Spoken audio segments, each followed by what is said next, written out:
let's move on to the demonstration of bug zero. So in bug zero, you can register as a hacker and register as an organization. For the previous sessions, I described how to register as a hacker, but in this session, we will discuss about how to register as an organization user and set up a bug bounty platform. There are some few steps to set up a bug bounty platform in bug zero. So there's something called policy and scope. I will discuss what is a program policy and how to fine tune your program scope to get more vulnerable reports. And I will discuss how to handle vulnerable reports and how what are the steps in this bug bounty cycle. As a complete end-to-end support in bug zero, we provide the support for the complete bug bounty cycle. So finally, I will discuss about tips to keep receiving reports, because we have like this experience, like when we are first creating this program and making it public to the world. In the first few months, we will get like hundreds of reports, but then eventually the interest in people will get dropped. So to avoid that, to keep getting vulnerable reports, there are some tips that we need to discuss. Of course, if your software is getting better and better and having less vulnerabilities, that's a good thing as well. But another experience tells us that no such thing called like complete security. Your software will get vulnerable over the time because you are adding new features, you are updating the software, and you might forget to update some packages or some libraries, so they will become stale and they might leave some vulnerabilities in the software. So you need to continuously receiving vulnerable reports, and you need to continuously fix these vulnerabilities, and you need to continuously engaging with these vulnerability bug bounty hunters. We are calling them as hackers. So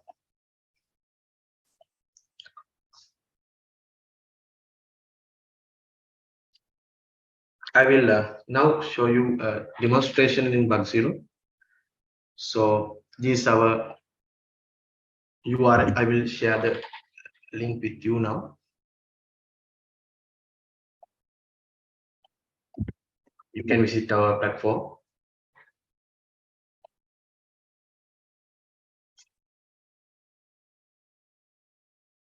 So once you visit our platform, this is our homepage. You can get some kind of a basic understanding about what we are doing here. And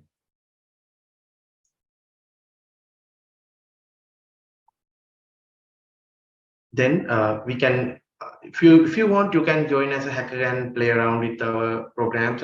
That's no problem.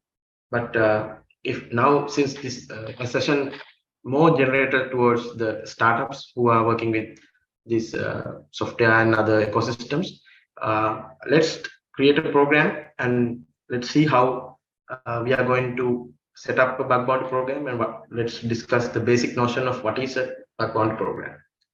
So in here, I will use this imaginary corporation. Let's say like abc.com. We have a web, let's say we have a company called ABC Incorporated.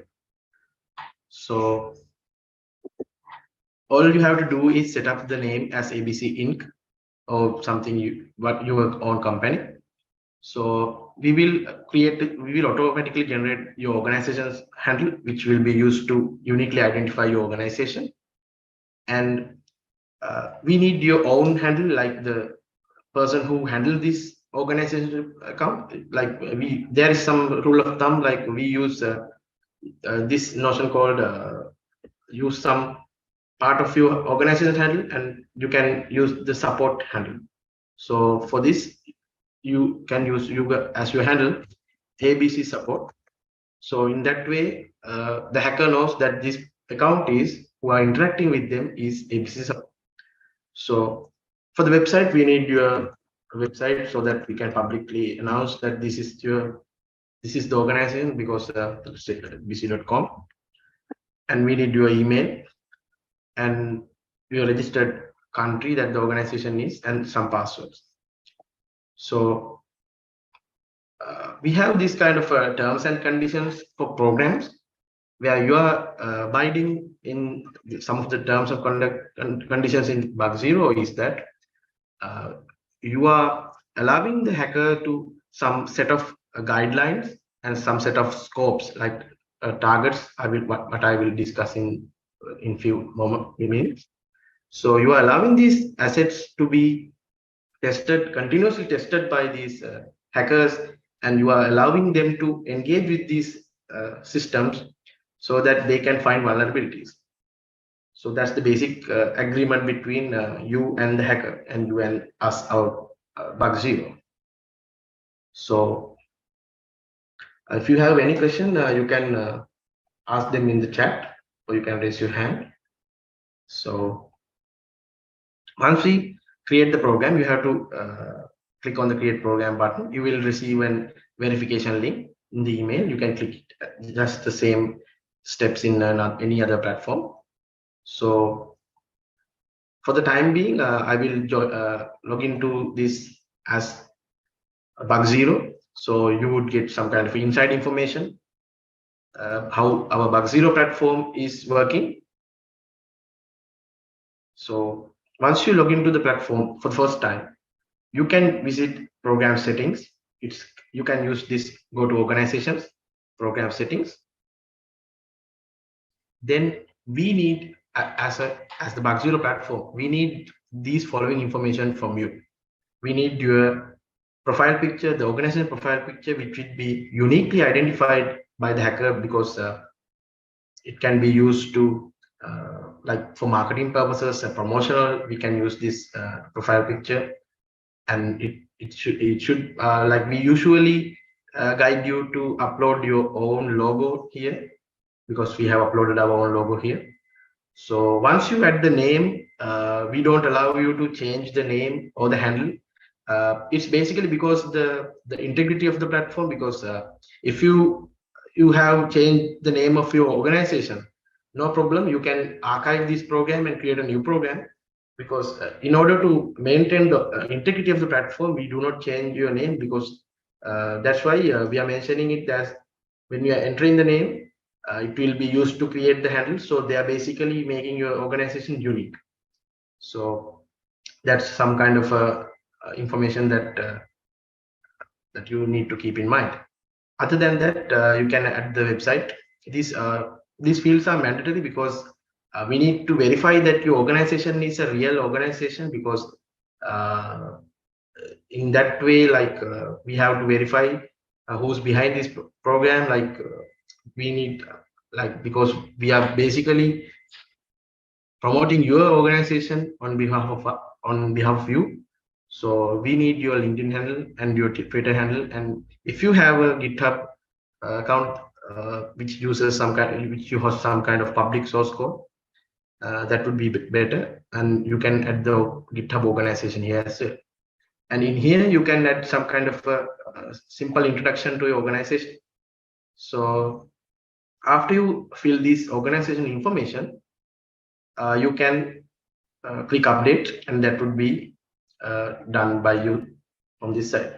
So in user management or group management, you don't at the first time when you are using this program, when you set up in your bug bounty program, you don't have to worry about user management and group management, because it's created towards more advanced usage of the bug bounty program. At the first stage, you don't need to use that. And once you complete this information tab in this dashboard, you can move on to the programs tab. In here, the programs policy is the most important part of your bug bounty program. So here I will show you our bug zeros program policy, so that you can get some kind of an understanding about how a bug bounty program policy is going to work in your favor. So this is the basic homepage of bug zero. If you create your own program, you have your own program homepage. So in this homepage, you have the policy. So in this policy, what you are mentioning is the disclosure policy, like how the vulnerabilities are disclosed to the public. So in reality, when one hacker has identified your vulnerability, and they will send you a report.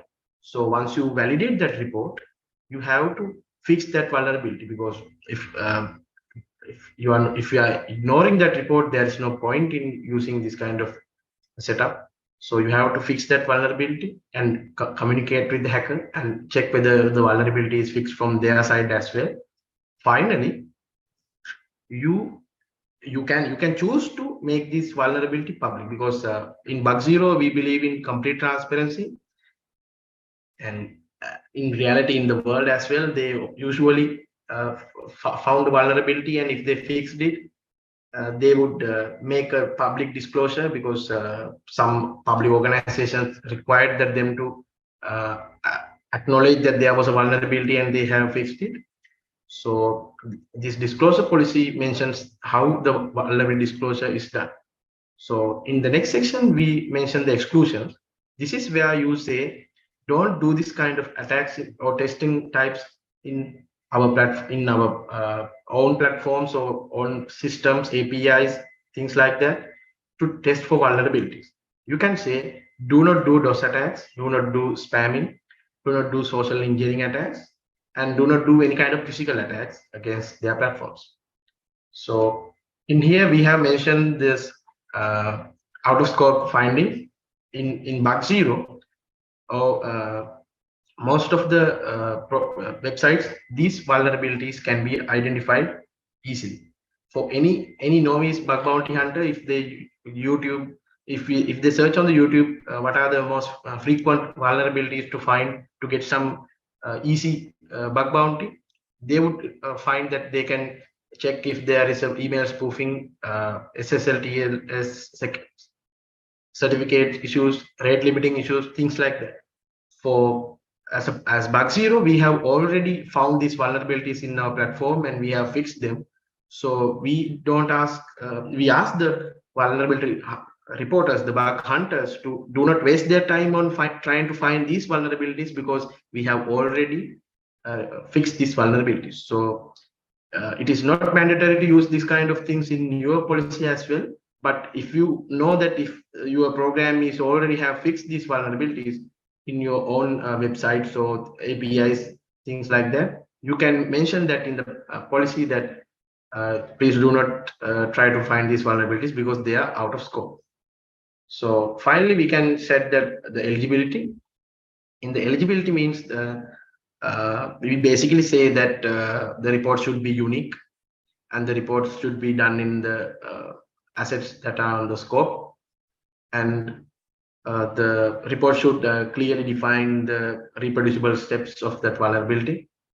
And the most important aspect is that the hacker should not and hacker must not disclose the vulnerability before you agree to disclose that vulnerability. The hacker is abiding by this rule. I mean, they are agreeing to these rules when they are signing up to this platform. And if the hacker has uh,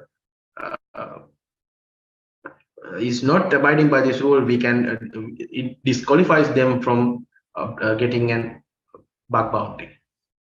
So finally, you can mention the safe harbor.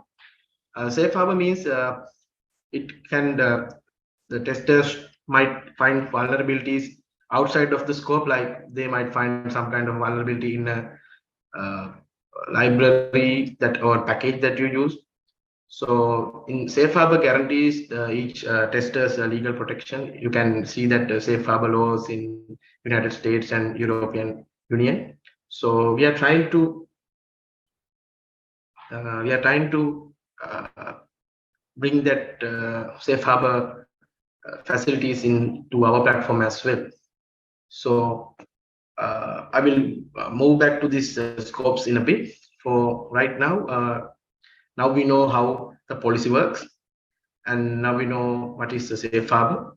There are three kinds of safe harbor provisioning: full safe harbor provisioning, partial safe harbor provisioning, or none. You can select either one at your own discretion. There is no issue with that. So once we completed this policy page, we can move to the scope. Now I will move back to this and show you what are scopes. So scopes mean that there are two kind of scopes: in scope and out of scope. In scope means the targets that you have selected that you are going to allow these uh, vulnerability testers to test against. So in this example, our own domain bugzero.io is hosted on our own servers. So it is eligible for bounty, and we are allowing the hackers to test this against for vulnerabilities. And we mentioned that this type is domain. We add the domain identifier, and we say what is the severity of this uh, asset, and we say that this is eligible for bounty. So in reference, we usually add some kind of a blog article or an API. If this is API, we can add a Swagger API documentation or some kind of a documentation about the asset that mentions hackers to what to do and what not to do. So in out of scope, we can set that these do not test these assets. So blog.bugzero.io is hosted on the Medium servers. It's a Medium publication. So we do not have any authority to test on that. So it's we in that way we are making it out of scope because we do not want testers to test the blog.bugzero.io because it has this domain called bugzero.io. So in here you can see how to add in scope and out scope. I will show you here.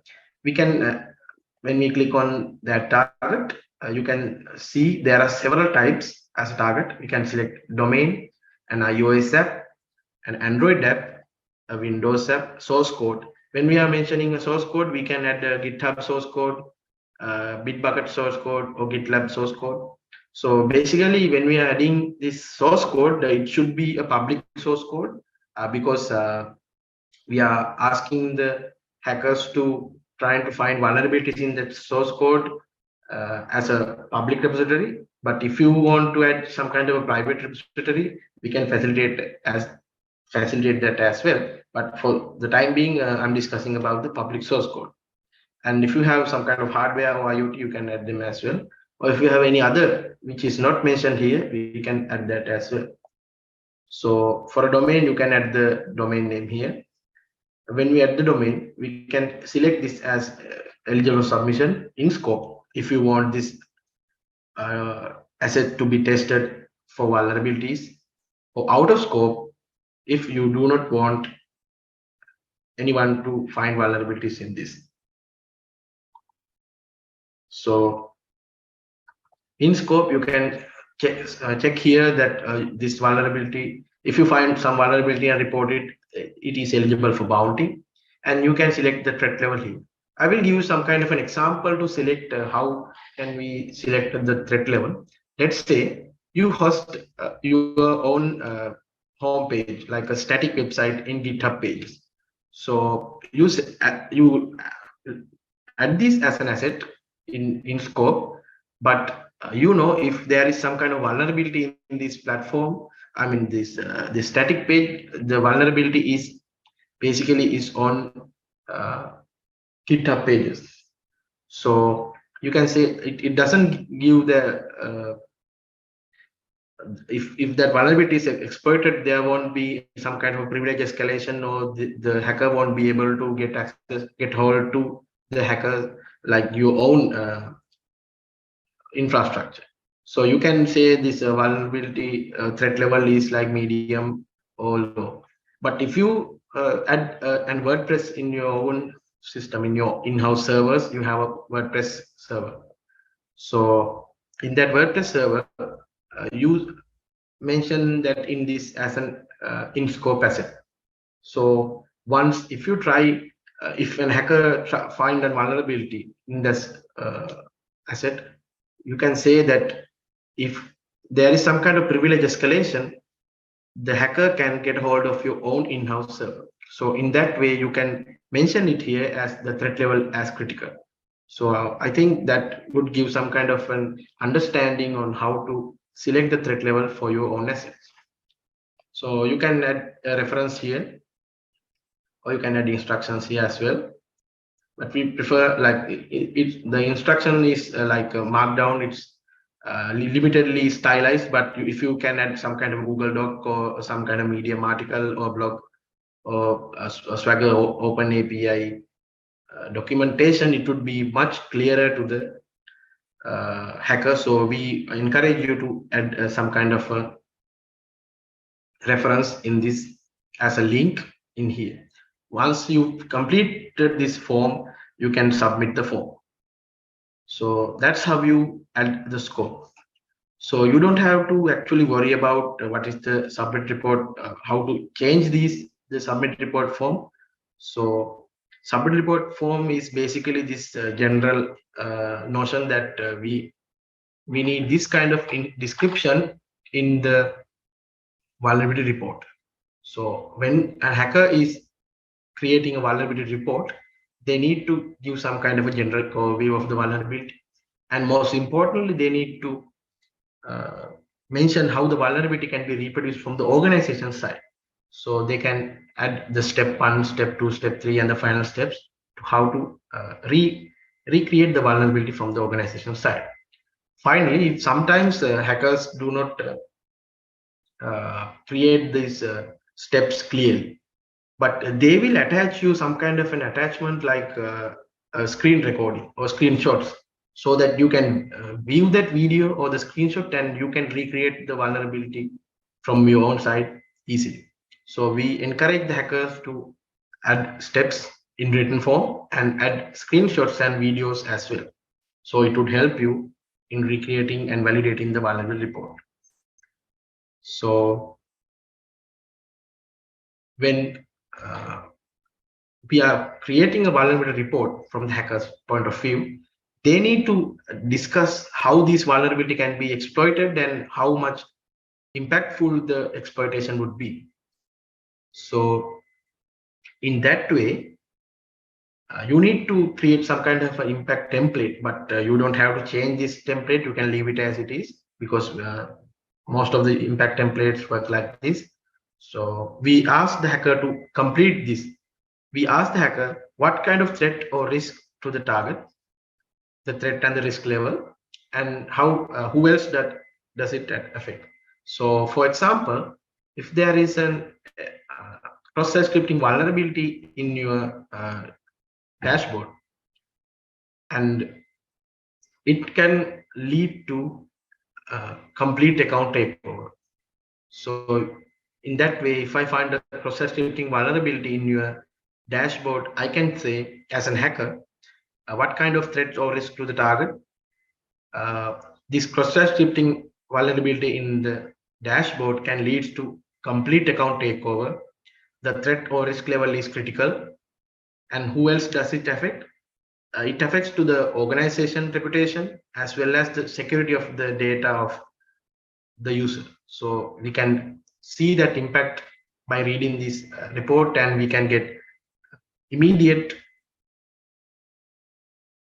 understanding about this vulnerability, and we have to take immediate remediational actions. So finally, we can create this rewards. So if you are going to give bug bounty, in this example, we are going to award bug bounties on behalf of you for this next few months. So you can click on this and activate it, and you can set up the minimum bug bounty as $5. There is no problem with that. So then you can add some bug bounty programs prefer to give swags like stickers, t-shirts, and things like that. So you can in here we mentioned swag as the t-shirts. So we can add the swag details, like if you have your own t-shirts to give out to the bug bounty hunters, you can add their size chart. And Hall of Fame is you can activate Hall of Fame. Hall of Fame means let me show you Hall of Fame. Like Hall of Fame basically means that the hackers who have found vulnerabilities in your program. In here, we can see this person has is the top in this Hall of Fame. He has obtained 6100 0 points, and this like this you can see how many people have found vulnerabilities, and we have given them Hall of Fame. So in that way, once you completed these 4 forms, you can move on to program setup. Now you can say that the policy is done, the scope is done, and the rewards tab is done, and the profile tab is done. If we can see these 4 steps are done, you can submit for bug zero approval, and we will review your program. If there is some kind of problem with your policy, or if you need if you need like some kind of a clarification, we can give you as well. So we will review all of these steps, and finally, if there is no problem, no issue with your program, we will verify it, and from that onwards, your program will be live on this.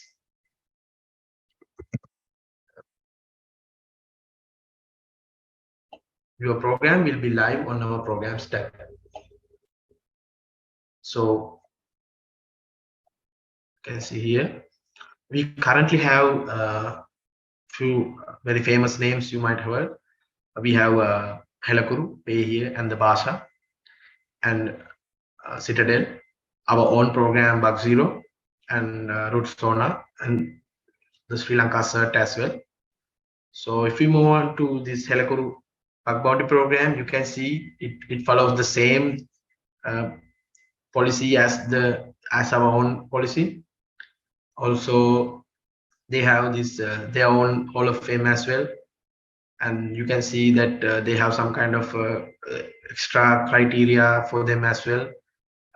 See, you can see that they have at their Helakuru Android application, Helakuru Lite Android application, Helakuru iOS application, and then they have mentioned the specifics that should not be done for their applications, like they ask not to do those attacks, spamming, phishing, or social engineering attacks, and they have mentioned the criterion that considered for paying a bug bounty.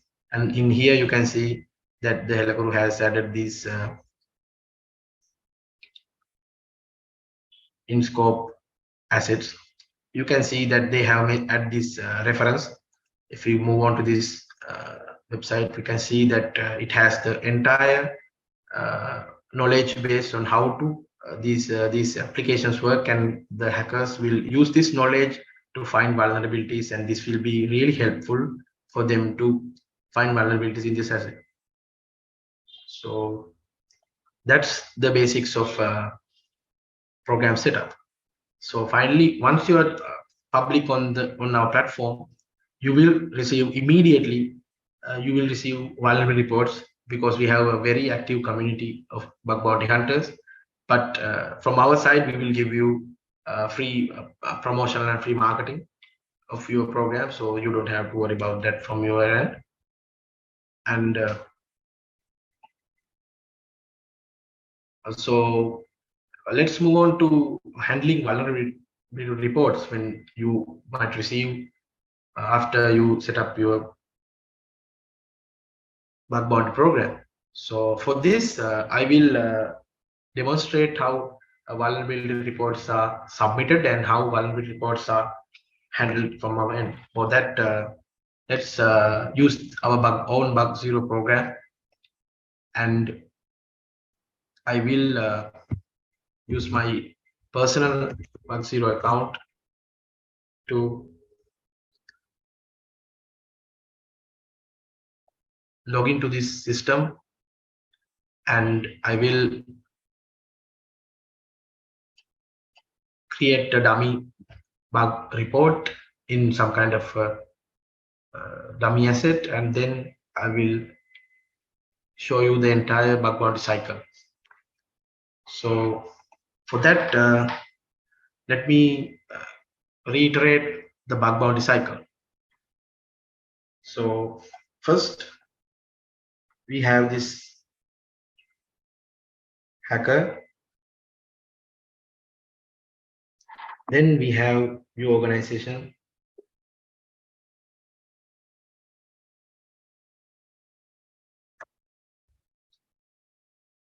how we are the bug zero is like a marketplace who connecting hacker and organizations. So in the middle we have bug zero.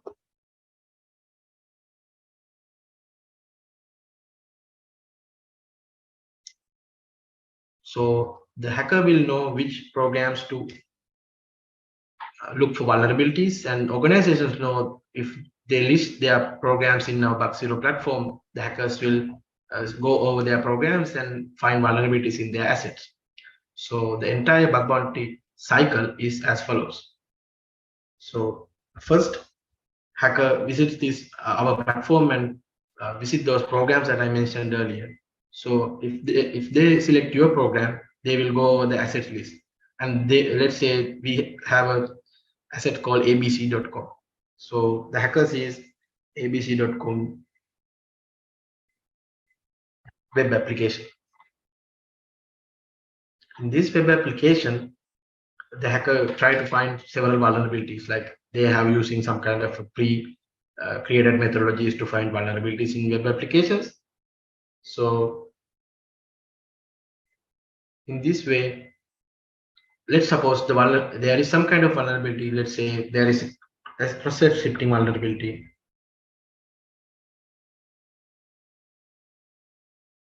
in this website. So once we find the process shifting vulnerability as the hacker, uh, they will go to your bug bound program and they will submit the vulnerability. So from that onwards starts the entire bug bounty cycle. First, the hacker would submit the vulnerability report.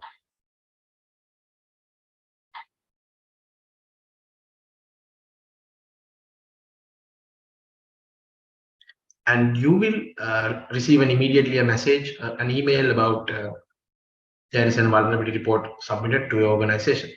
So once you view the vulnerability report, you can interact with the hacker and start on validating the vulnerability and triaging the vulnerability, and then fixing the vulnerability, and finally closing the report. And then you can award a bug bounty for the hackers efforts. We need to appreciate the hackers report because they are using their own effort to find this vulnerability, and they are not going to exploit it. They are not going to get some kind of monetary gain from finding this vulnerability. So we need to compensate their effort by giving a bug bounty. So the next step is uh, you need to validate, then triage, then fix, retest, close.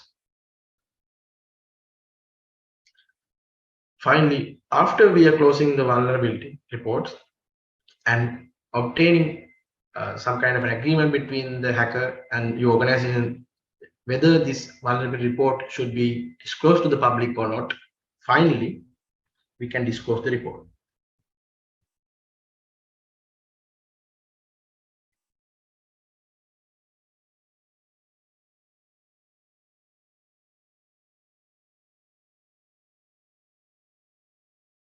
So let's see how this entire bug bounty cycle is how this completed in bug zero platform.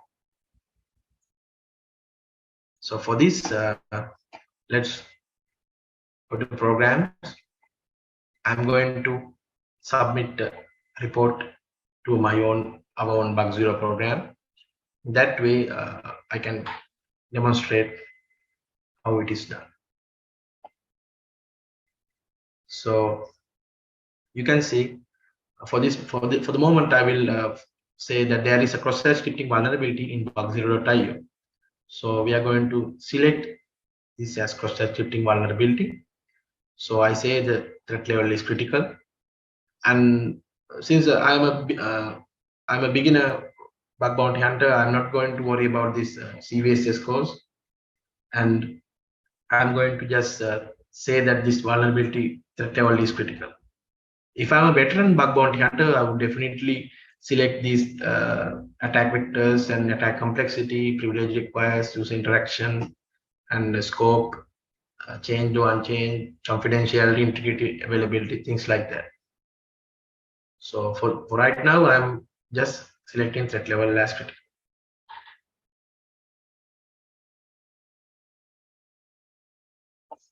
So next, I will add a report title. A report title is we like to call it as some kind of an email subject. It's analogous to email subject because email subject should be short, but it should be informative about. It should give some kind of a introduction that we are going to read this kind of email. So just like in this report title, we have to create it simple, but we need to be informative. For this, I will say there is a cross-site scripting vulnerability in bug0.io dashboard. So let's say for short form is cross-site scripting is XSS. So I will say XSS vulnerability in 0. So once the organization reads this report, they know that there is a cross-site scripting vulnerability in bug0 dashboard. So in the issue description, I will say there is a excess vulnerability in dashboard. Now we need to, as a hacker, now we need to add some kind of a POC to reproduce the vulnerability. So I say login to platform,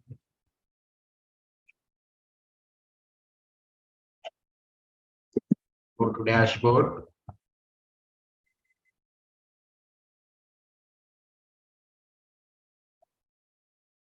and I will show you some kind of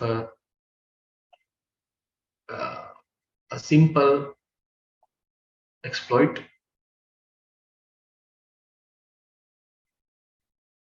So we will say insert this.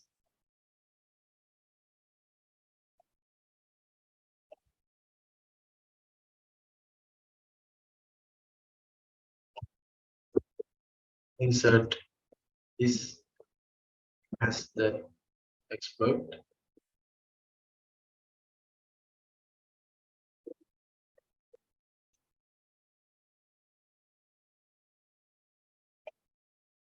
So if the organization read this report, they can see that there is an excessive vulnerability in bug0 dashboard.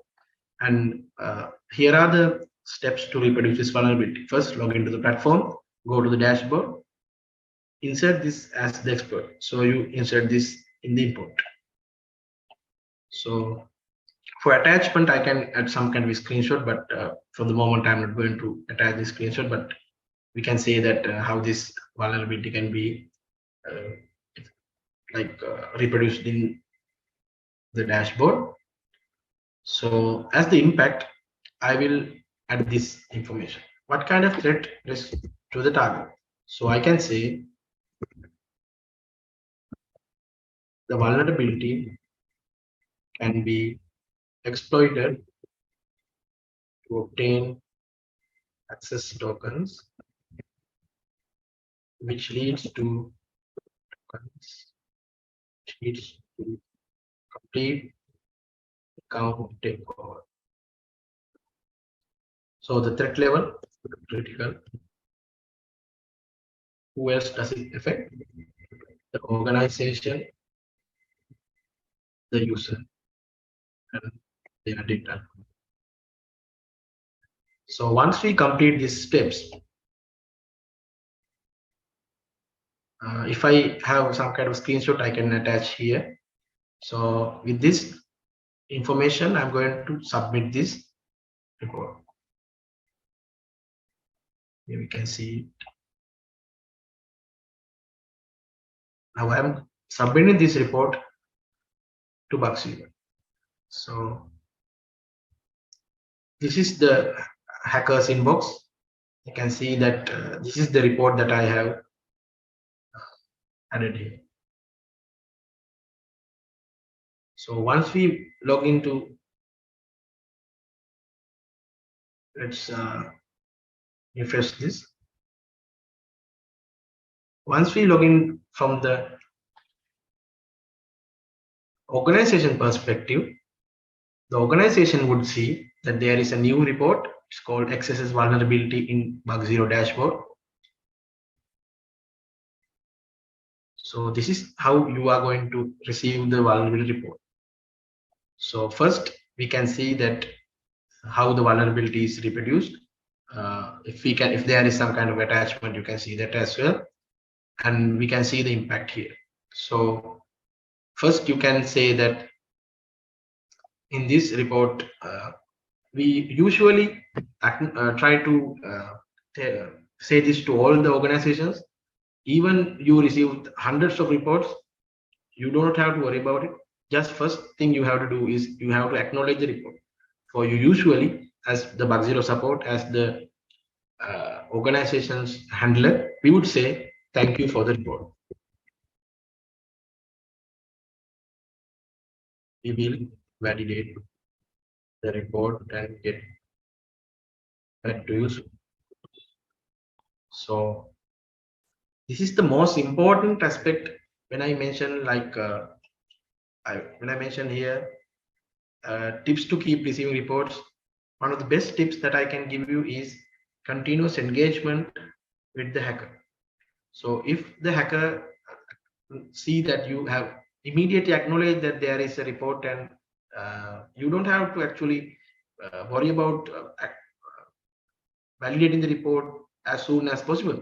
But the best thing you can do is acknowledge the report first, so that hacker knows that you are acknowledging the report. So some of the feedback that we get from our hacker community as well, like some organizations, they quickly engage them, and they are really happy about it. So even before we are giving some kind of bounty to the hacker, they are really like enjoy that the organization is constantly engaging with those hackers. So now the hacker knows that the organization has viewed this report and they have acknowledged it. So from your side, now you have to do is validate the vulnerability. So now you know the hacker has submitted the report. Now you have the ability to reproduce the vulnerability from your side. You can forward this vulnerability report to your own internal software developer team or your testing team to validate this report and see whether the vulnerability is actually in the software or not. So once you validate the vulnerability, you can say this to the hacker that yes, there is this vulnerability. Thank you for this identifying vulnerability, and we will be triaging this vulnerability. So once we validate this vulnerability, the next step is to triage the vulnerability. When I say triaging, means you get like hundreds of bug reports. So you validate these 100 reports, but you have 2 developers from your side. So you need to see which vulnerable reports should be fixed first. So the basic idea behind triaging is give the priority to the most important vulnerability report. So when you, after you validate the report, let's say we validated the report, and we will triage this report and get back to you. So for this, we have add a reference ID. This for like we collect this is for your own future references. You can, for our own, in our Bug0 site, we use this feature to track the issues. So for this, we usually use our GitHub platform, our own private repository. So if someone has created a bug bounty, vulnerability report and submit that to us, we will definitely, if the vulnerability is reproduced and it's validated, once we triage it, we create a separate issue for that vulnerability in GitHub platform. So we add that issue ID here. So let's say http github.com/, our organization, let's say B, then issues 112. So in that way, we have a method to track the vulnerability report and the issue related to it. So once we add this information, we can change the report state. You do not have to worry about the issue ID. It is not visible to hacker. It is only visible to your own internal program who manage the program, but not available to the hacker. So you can add some kind of private information that won't be visible to the hacker. So now we have triaged the vulnerability. Now the next step is from your side, from the organization point of view, you have to fix this vulnerability. So what you can do is you can give your this vulnerability report to your software development team, your security experts, if in-house experts and testing team, and so you can ask them to fix this vulnerability. If we try this vulnerability in the as the most given the most priority, you can ask them to fix this vulnerability as soon as possible. So once we fix the vulnerability, the next step is to ask the vulnerability reporter, the hacker, to retest the vulnerability so that if the vulnerability is fixed or not. So now we will ask the hacker to, we have fixed vulnerability from our side. Please check if it is fixed from your side.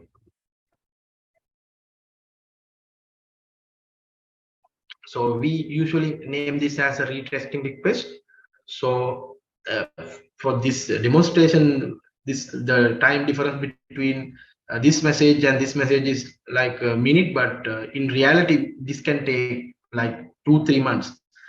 The thing is that like some vulnerabilities takes more time to fix, and we need to push it to the staging servers and retest it from your internal users, and we need to like finally we have to publish this to the and promote this fix to the production servers. So once the fix is in the production servers, only the hacker can retest it. So there is no problem. This there are some kind of a delay between these two messages, but we usually encourage you to, from the organization perspective, to write some kind of a comment like we are still fixing this vulnerability and thank you for your interest, something like that, to keep the hacker engaged. So when finally now the hacker sees this, let's take this. Now the hacker knows that the vulnerability has fixed. Usually when you submit this kind of program, and when you receive these vulnerabilities, you would see that hackers will ask you any updates you can. I will show you some kind of an example, a real example. Hacker would ask you about updates. So now the hacker knows that this vulnerability is fixed from the organization perspective, and now the hacker is retesting. So for the moment I am retesting, and now I see that vulnerability has fixed from the user perspective as well. So I say it is fixed now,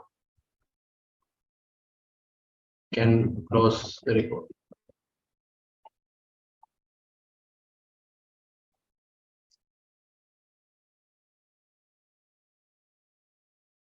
So now we know that from our organization perspective, we know that the vulnerability is fixed from both sides, so we can close the report. So once when we close the report, there are few types you can select. First, if a vulnerability report is fixed when we are closing, we can say the vulnerability is fixed. But the other parts are used when we are, let's suppose some vulnerability is reported by a hacker. You validate the vulnerability, but that vulnerability is actually negligible. Something like, let's say, some people would add some kind of very I'm not good. I'm not trying to say that any vulnerability is negligible, but some people have to select out of 100 vulnerabilities. You have to focus on first 5 vulnerabilities when we are prioritizing. For the last vulnerabilities in the list can be considered as negligible. So you can say that these vulnerabilities, you can close the report as no problem, and then close the report, and hacker will acknowledge it. So if we close a vulnerability as no problem, you don't have to pay some kind of a bug bounty. But if we want, we can like give some kind of a bug bounty to appreciate the effort of a hacker. But we usually don't do that. And if there is some report is a duplicate, you can close the report as duplicate. And if you see that some kind of a vulnerability report is not relevant to your platform, suppose you have some kind of a WordPress website, there are thousands of tools and plugins to check if your WordPress site is have this kind of separate vulnerabilities. So these hackers will try to use these tools to find vulnerabilities. So they would use these tools to find a vulnerability, but in fact in your application you don't have this kind of vulnerability, so you can close the report as irrelevant. And finally, some hackers will add like spam reports, but you don't have to worry, be this as a precaution. But in so far in our experience, we haven't received any spam reports, because we have very competent and very competitive hackers in our platform. They do not waste anyone's time with spam reports. They usually they create very high quality reports to the bug bounty programs. So in this way, let's close this report as fixed. Let's say the reported vulnerability is fixed,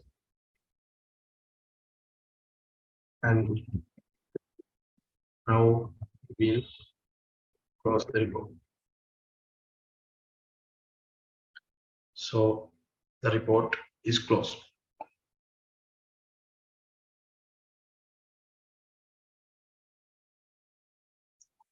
So we have completed the read test step, and we have closed the report. So now comes one of the important aspects in the bug bounty cycle. We have to avoid some kind of a bug bounty to appreciate the hacker.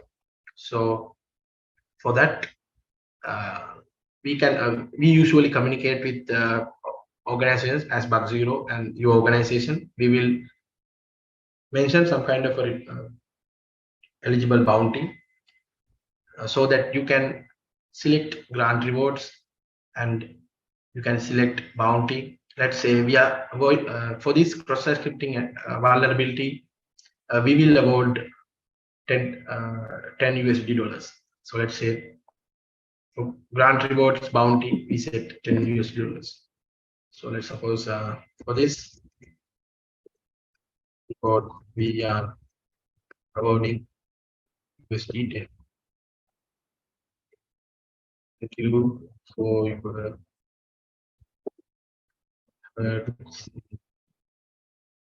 making our systems more secure.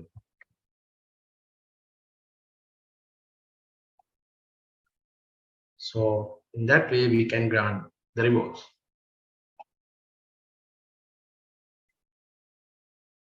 When you are granting the reward, hacker will get some kind of notification that they will receive USD 10. So finally, now we can see that we have completed the bounty as well. And then the hacker will see that thank you for the reward. And disclose the report.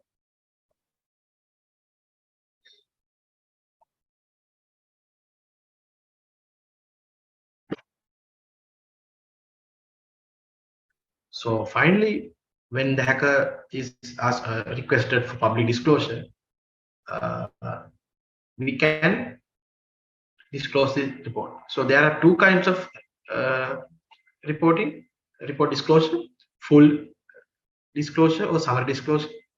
If you have some kind of a very critical vulnerability and you need only to give some kind of a summary about the vulnerability and how the vulnerability was fixed, then that you are going to disclose it, you can add a summary. You can write the summary here. This is the summary. And then you can request disclosure. Or if you need, you can disclose the full report. So in this example, I will disclose this report as full. So I will say we will disclose the report. So I'm requesting disclosure full.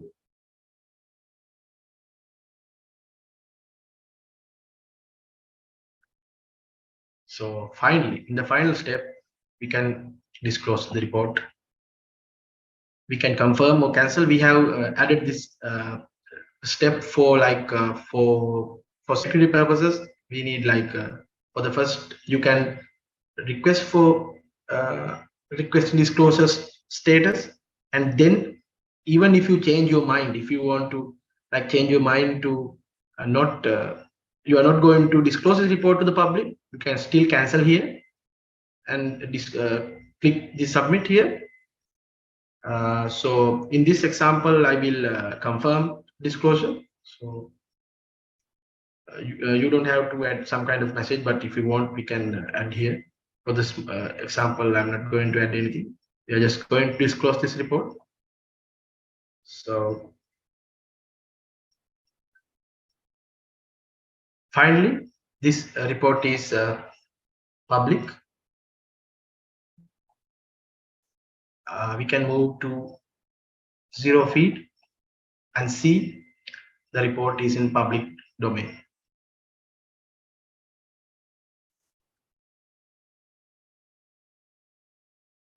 In here, you can see the messages here, the notifications, so that we are keeping our participants engaged, and you will receive emails as well. So in this report is completely public now. You can see this report is public. The report title is XSS vulnerability in Bug0 dashboard. The state is disclosed, and the severity here, and the visibility, and it has the asset and the weakness and the bounty. For this report, we haven't awarded any swag, so it mentions here that there is no swag for this report. So in here, you can see the vulnerability report description and impact, and the comments here. You can see the messages back and forth, the Bug0 organization and the hacker that have commented. And for this, you can add these comments, but for public, for anyone who's not in the organization, they will not able to add any comments. For this, since I am the organization owner, I can add some kind of comment, but for others, this will be disabled. So let's, as I mentioned earlier, let's see some kind of a real world report. I will add the report link as well. So let's say a good article. Yeah, in here we can see password reset token leak on third-party website. So this is fully disclosed,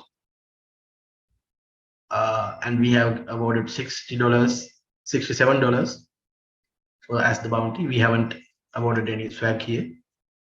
So you can read the steps to reproduce this vulnerability, and we have the hacker has entered the impact, and they have attached some kind of a screenshot here. So as I mentioned earlier, the hacker will constantly ask for updates, and in here hacker has entered some kind of a sensitive information, so we have the ability to redact that information as well, so that the public will not know about this. And finally we have awarded this bounty, and we have closed and disclosed this report to the public. So I will add this link here so that you can go to yourself. So if we move on to this, now the entire bug bounty cycle is completed. So we move on to here. Now we know how to register and how to setting up a bug bounty program, and we know what is a program policy, and we know what is a program scope, and we know how to handle vulnerability reports. And now we are moving on to the most important part, the tips to keep receiving reports. So as I mentioned earlier, the most important thing that constant engagement. So even if you don't have time to fix this vulnerability as soon as possible, so you just have to do it, add some kind of a comment in the report saying that we are working on this vulnerability, fixing this vulnerability, and please bear with us, and we will update you soon. So the hacker will know that you are working on their report, trying to fixing that vulnerability. So when we are working with multiple reports, we can say that in each report we can say that this vulnerability is fixing in these days, we are testing these days, we are like working on these vulnerabilities, trying to fix it. So in that way the hacker knows that you are not ignoring their reports, but also you are working on their reports as well.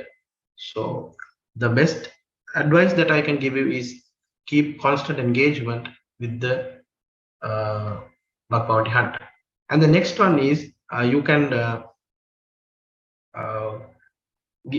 give some kind of swags. So once every month we can we from Bug Zero we usually give out swags, like we give out t-shirts, or we can give out stickers, laptop stickers.